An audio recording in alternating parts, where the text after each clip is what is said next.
Welcome back, future BCBAs.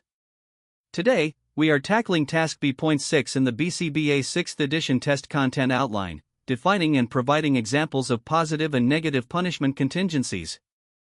Now, I know what you're thinking. Punishment? That's the bad part of ABA.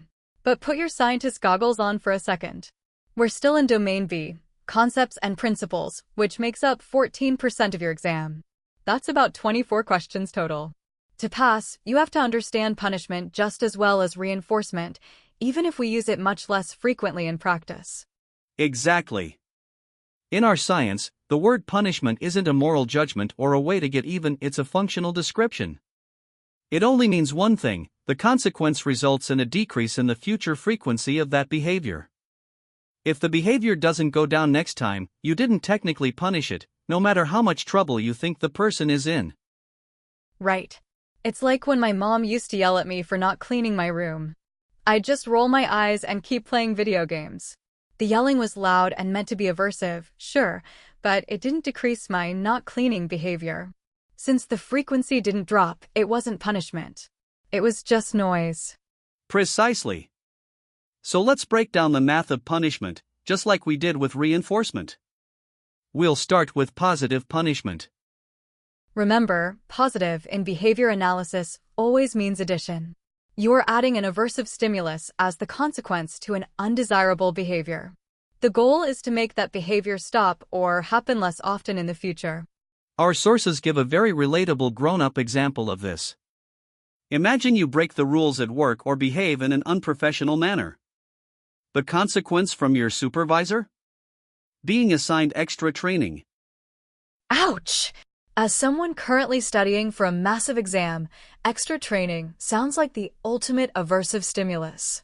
Because the boss added the training requirement to your schedule, and it makes you less likely to break those professional rules again, that is positive punishment. Now, let's pivot to negative punishment. Again, put on your math hat, negative means subtraction. This involves removing a desirable stimulus as the consequence to an undesirable behavior. The source example here is a classic for anyone working in a clinic or with children. A child throws a toy at their sibling. The consequence? Losing access to that toy.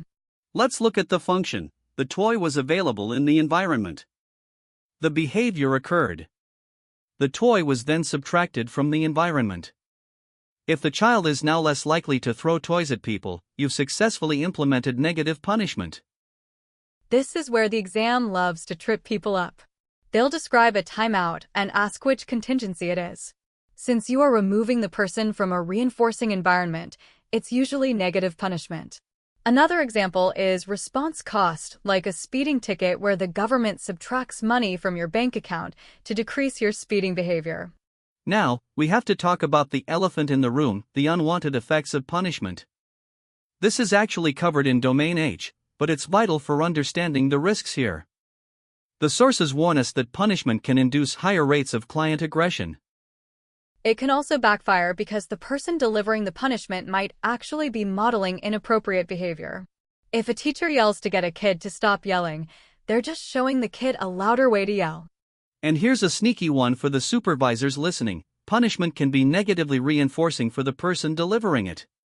If I yell and the kid stops an annoying behavior, my yelling was reinforced because the annoying noise went away. That makes me more likely to yell next time, even if it's not the most effective way to teach a new skill. That's why the ethics code is so strict here. We always aim for reinforcement rather than punishment. If we must use punishment because a behavior is dangerous, we are ethically required to include reinforcement procedures for an alternative behavior at the same time.